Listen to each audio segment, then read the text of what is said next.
The Coach Curl podcast is brought to you by Think and Grow Business, the home of the Think and Grow Business Mastermind. If you're serious about growing your business, get serious and join a mastermind group today. Find out more at thinkandgrowbusiness.com.au. Be mindful of what our convenience creates. Episode 173 of the Coach Curl podcast. Make sure you stick around. Way to go, guys. Way to go. Keep it going. Good job, guys. All right, Paul. I see you. All right, finish on. Coach Curl.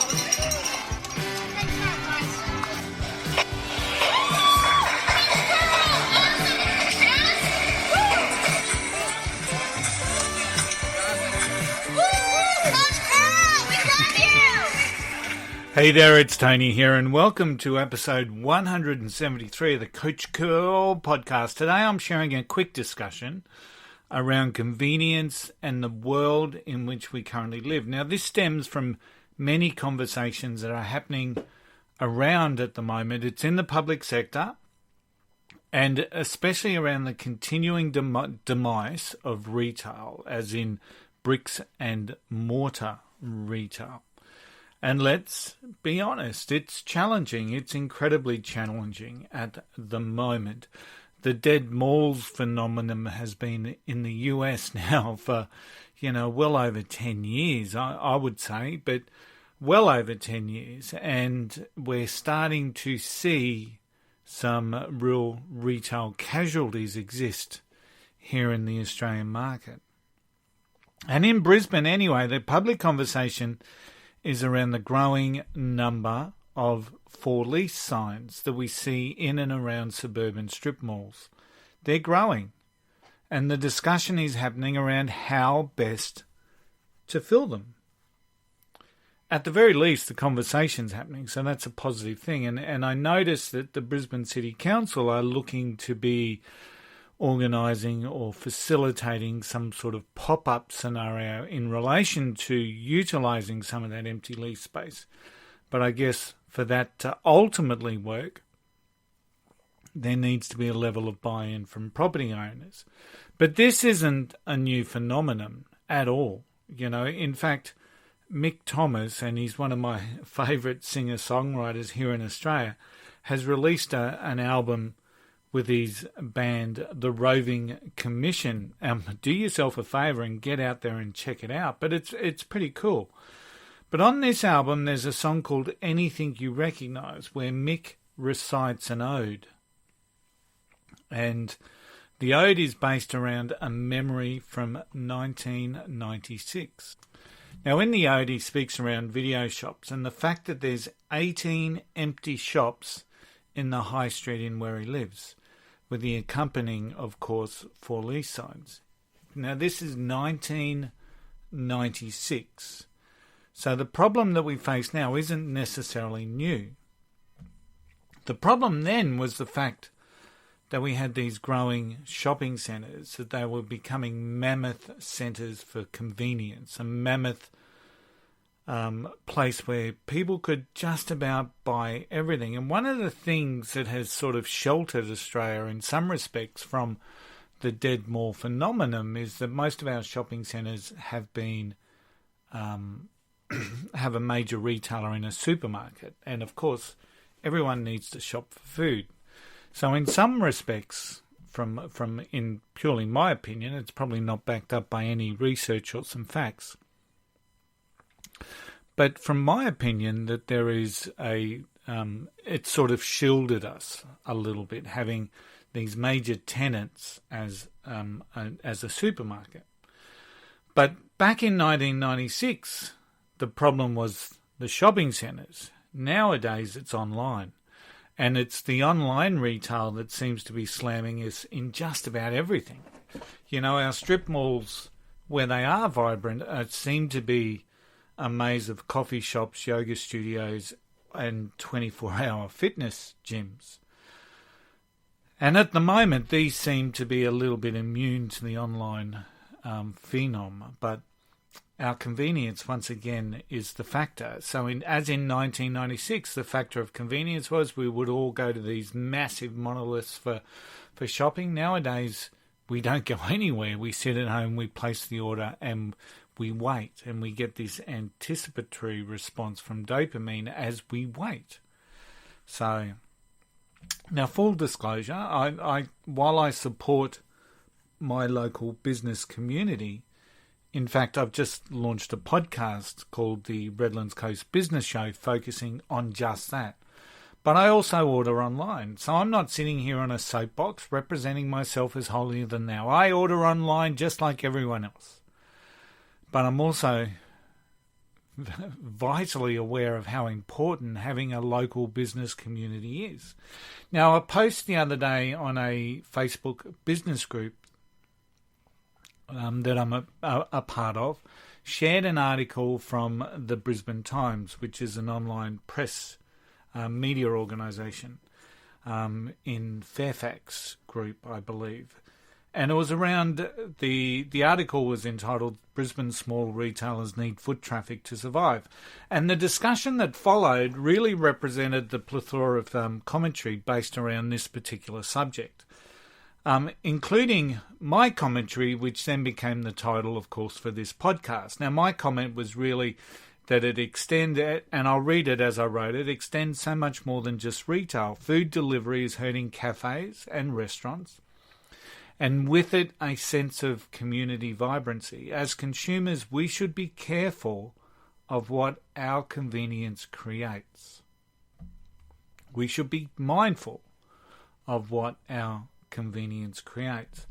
And just a quick representative of some of the conversations. We've got the odd occasional person commentary having a bit of a blame game. Now, sadly, this article and many others only focus on the city areas and completely ignore the suburban CBDs. They have much higher vacancy rates. Landlords won't reduce the rents as it devalues continue to close as possible. Just people don't shop locally anymore. It takes a massive shift in thinking and action from all levels of government to overturn this downward spiral, and it's all just too hard for them. They like to talk the talk, but will really do little to actually try and turn the situation around. So we're blaming the government, right? So in reply to that, someone said the real challenge is that the local suburban strips used to be the heart of the local community. There's a correlation of the demise of the local strips and the health of the community. And I would agree with that 100%. So as we see less community feel and involvement around our shopping precincts, that we then see a decline in the health of the community, a sense of connection. True, this person says, but strip shops in Melbourne fare much better. I think it's a combination of online shopping, types of shops, landlords too greedy and aren't organised as a collective, and community breakdown. Now, I'm pretty certain that if I went and talked to some people in Melbourne, they would probably be worried about the same thing. So it's easy when you're in Brisbane to be saying, but it's so much better in Melbourne. It probably isn't. Some guy who I believe was probably going to be a marketing expert, should be easy enough to remember the common marketing mix, because that's the salvation for everything, isn't it? Just remember the common marketing mix. This person says it's not enough to tell the community they should be doing this or that. They need to be engaged with and on that journey. It's also up to businesses to offer a unique proposition, and from experience, the owner-operator is always ahead of the franchise model. So interested in this space. So that's interesting.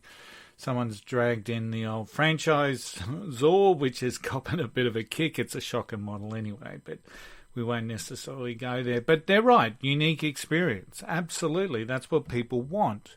Whether it's online or in a physical location, they want a unique experience.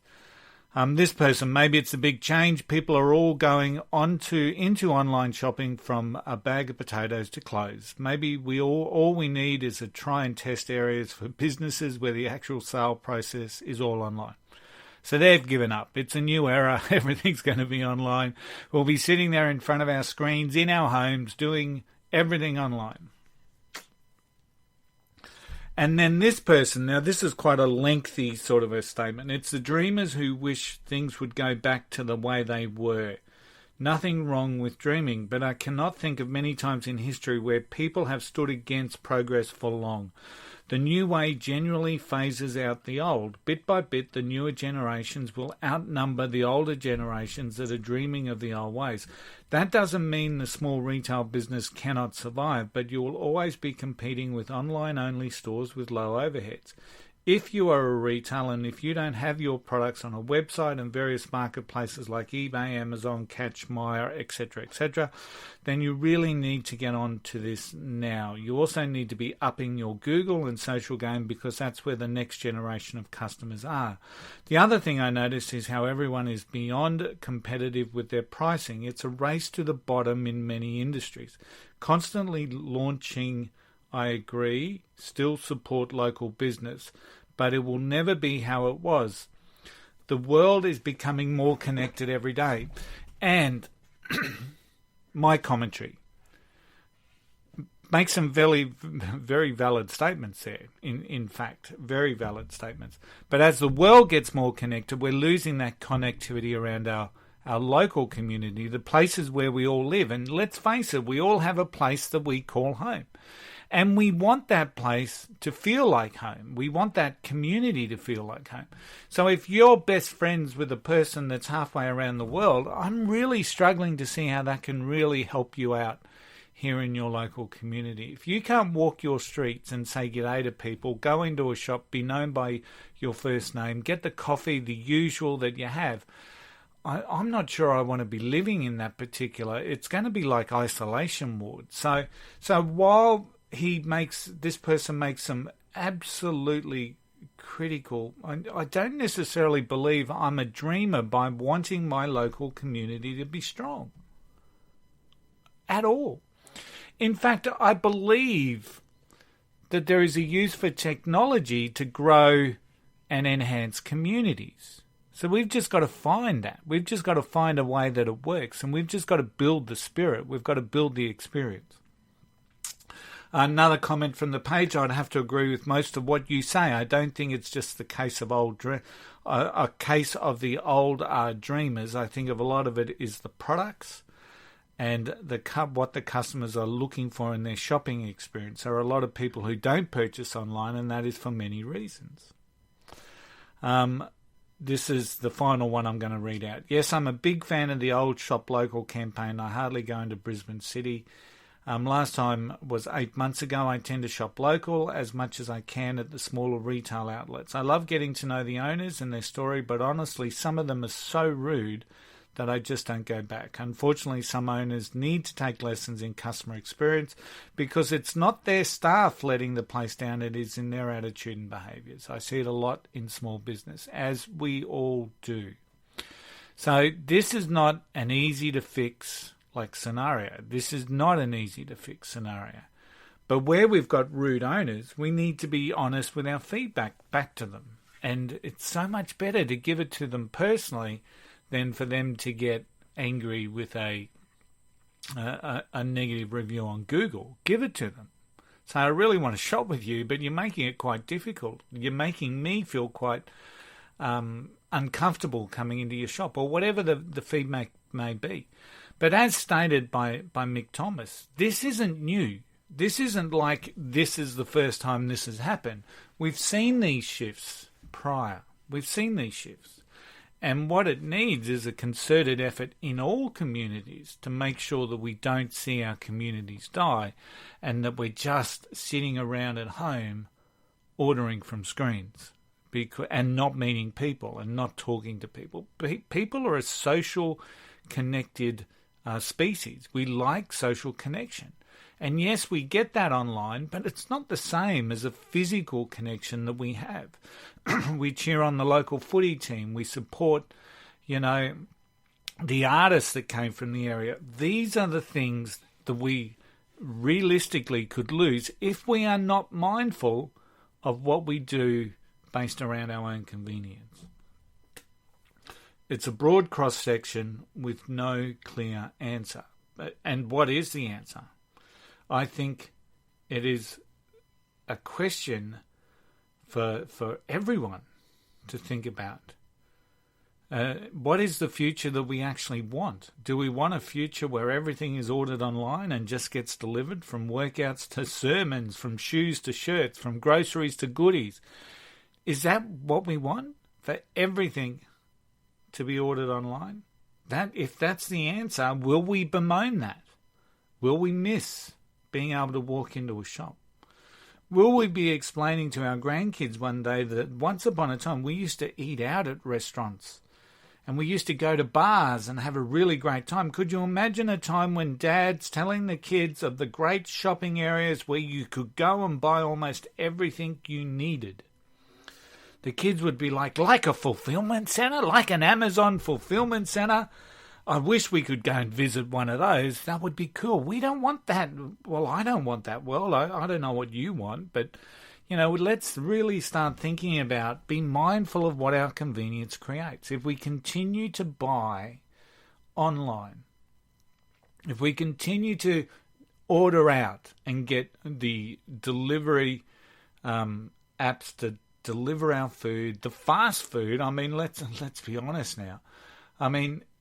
Ultimately, restaurants can't compete with you just going out once a blue moon on a special occasion. They're not going to be there, potentially, for your next special occasion, unless we start showing some support.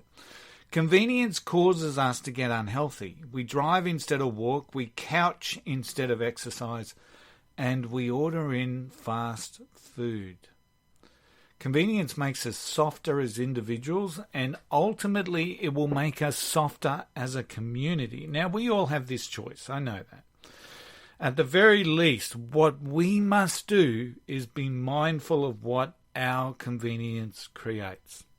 Hey, I'm off the soapbox. Thanks for listening to episode 173 of the Coach Curl podcast. As per always, join our Facebook group on the Coach Curl Academy group on Facebook. Just type in a search and you will find the group. Put in a request to join. We've got a number of units there. We're currently going through a 30-day growth mindset challenge. Fantastic. Thanks again to my team at Think and Grow Business, strengthening leadership, mindset and business.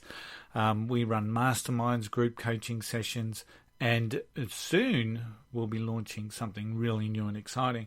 Don't forget, I did write a book. It's called Seriously Simple Stuff to Get You Unstuck. You can get it now at tonycurl.com.au. And don't forget, 20% out of every single book supports the great work being done at Carter's Cause. Remember the golden rule, just don't be an arsehole. You're standing, you're stronger, you're braver, you're wiser. I'll see you next time. Bye for now.